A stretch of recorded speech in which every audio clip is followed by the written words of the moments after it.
Hello everyone, मैं AP Singh आपका स्वागत करता हूं अपने YouTube channel APS study zone पर। तो आज हम आपके लिए जीव विज्ञान का नया टॉपिक लेकर आए हैं जिसका नाम है मनुष्य के हृदय की क्रिया विधि।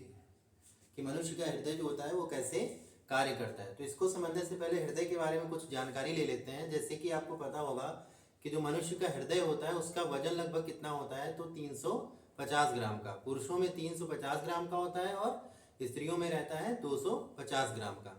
क्लियर है। दूसरी बात, इसकी आकृति कैसी होती है, तो आपको पता है कि इसकी आकृति जो होती है एक बंद मुट्ठी के समान होती है। क्लियर है। फिर इसका रंग तो कैसा रहता है, तो गुलाबी रंग का रहता है ना। यह हल्का सा कत्थई आकार, कत्थई रंग का कह सकते हैं होता है। फिर इसकी जो हृदय का अध्ययन करने की विज्ञान की जो शाखा है उसको हम लोग क्या कहते हैं, तो उसको कार्डियोलॉजी कहते हैं। क्लियर, क्या कहते हैं, कार्डियोलॉजी। ठीक है। आज जो हम लोग इसकी क्रिया विधि देखेंगे तो उसको देखते हैं, जिसमें क्या होता है कि जो अशुद्ध रुधिर होता है उसको प्योर करने का मेनली काम होता है हृदय का। ठीक है। तो यहाँ पे क्या करते हैं कि सबसे पहले जो अशुद्ध रुधिर होता है वो कहाँ पर आता है, आपका दाएं भाग। अच्छा, इसका पहले देख लेते हैं। जैसे ये वाला जो हिस्सा मैंने बनाया दायां भाग है और ये वाला पे क्या है, बायां भाग है। क्लियर। दाएं भाग में क्या हो जाता है कि जो शरीर से अशुद्ध रुधिर जो होता है वो जो आता है तो आपका पहले आता है कहाँ पर, महाधमनी से होता हुआ आएगा कहाँ पर, दायां आलिंद में। क्लियर है, कहाँ पर आ जाएगा, दायां आलिंद में। ठीक है। और जब दाएं आलिंद में आता है तो यहाँ से क्या हो जाता है कि ये जो आपका लगा है यहाँ पर एक ट्राइकैस्पिड वॉल्व, क्या लगा है, ट्राइकैस्पिड वॉल्व। ठीक है। तो ये ट्राइकैस्पिड वॉल्व के थ्रू आ जाता है कहाँ पर, दाएं निलय में। क्लियर है। फिर दायां निलय क्या करता है, इसको यहाँ पर क्या करेगा, पंप करेगा। तो जब दायां निलय क्या करेगा, इसको पंप करता है तो ये जो अशुद्ध रुधिर होता है ये ट्रेवल करता हुआ कहाँ चला जाता है आपका, ये देखिए। ठीक है। धमनी वाले सिरा से क्या होता है, ये फेफड़े की तरफ जाता है। ये कौन सी, फुफ्फुसीय जो सिरा होता है, फुफ्फुसी जो धमनी रहती है उसमें की तरफ से होते हुए जाता है फेफड़ों की, और उस क्या करने के लिए, शुद्ध होने के लिए। क्योंकि तो बाहर से जब आया तो इसमें क्या है, अशुद्धियां हैं, कार्बन डाइऑक्साइड वगैरह हो गया। ठीक है। ये सब इसमें घुली रहती हैं। जब ये फेफड़ों की तरफ जाता है तो जो रुधिर होता है वो क्या हो जाता है, शुद्ध होता है। ठीक। फिर फेफड़ों से क्या होता है कि घूम कर जाता है किस तरफ से, तो आपका फुफ्फुसीय सिराएं जो होती हैं उसमें से ही होता हुआ कहाँ आएगा आपका, ये जो फुफ्फुसीय सिराएं हैं इनके थ्रू होता हुआ जाएगा आपका बायां आलिंद में। क्लियर है। क्या ध्यान रखेंगे कि फुफ्फुसीय सिरा से होता हुआ कहाँ आएगा, ये आपकी पल्मोनरी सिरा हो गई। ठीक है। उन्हीं से होता हुआ क्या रहेगा आपका, ये फुफ्फुसीय सिरा, पल्मोनरी सिरा, इनसे होता हुआ आपका कहाँ जा रहा है, बायां आलिंद में। अब देखिए ये चीज ये ध्यान रखेंगे कि यहाँ पर क्या था, अशुद्ध था, और जब इधर से आ रहा है तो क्या हो जा रहा है, शुद्ध हो जा रहा है रुधिर। अब जब शुद्ध रुधिर आएगा तो वो बाएं आलिंद में आएगा। क्लियर है। एक क्वेश्चन ऐसे बन जाता है कि अशुद्ध रुधिर जो होता है हृदय के किस भाग में जाता है, तो आप बताएंगे क्या जाएगा, अशुद्ध रुधिर जो होता है वो हृदय के दाएं आलिंद में जाता है। ठीक है। शुद्ध रुधिर जो होता है वो आता है कहां पर, बाएं आलिंद में। क्लियर है। तो अब यहां से जब आएगा तो ये फिर से आएगा किसमें, बाएं नीले वाले भाग में। लेकिन अब ये किस भाग से आता है यहाँ पर, तो यहाँ देखिए एक वॉल्व लगा है जिसका नाम है क्या, बाइकैस्पिड वॉल्व। क्या नाम है, बाइकैस्पिड वॉल्व। यहाँ पर क्या था, ट्राइकैस्पिड वॉल्व था। ठीक है। तो बाइकैस्पिड वॉल्व से होता हुआ बाएं नीले में आ गया।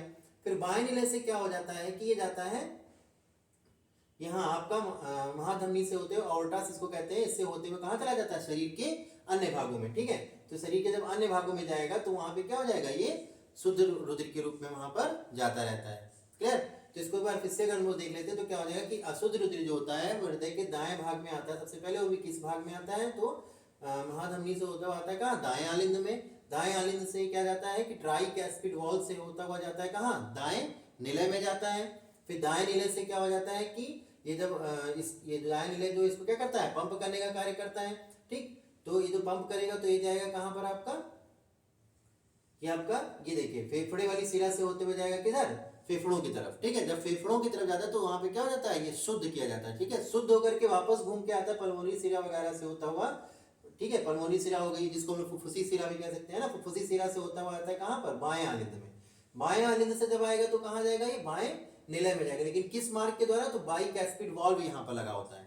ठीक है। इस बाइकैस्पिड वॉल्व के थ्रू ये बाएं निलय में आ जाता है। बायां निलय, अच्छा एक चीज ध्यान रखना, दाएं निलय की अपेक्षा में बायां निलय जो होता है थोड़ा सा बड़ा होता है, जिस कारण हृदय जो होता है वो ऐसा लगता है कि बाईं ओर झुका होता है। क्लियर है।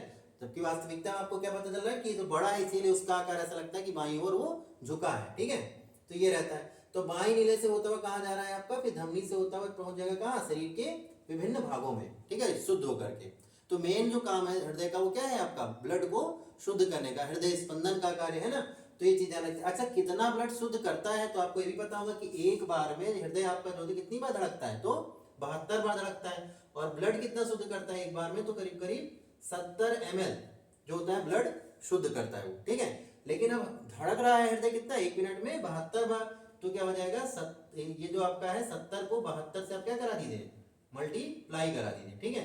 तो जब मल्टीप्लाई करा देंगे तो कितना आ जाएगा, जो आएगा वो क्या हो जाएगा कि प्रति 1 मिनट में ब्लड जो होगा उतना प्योर किया जाता है हृदय के द्वारा, ठीक है। तो देख लेते हैं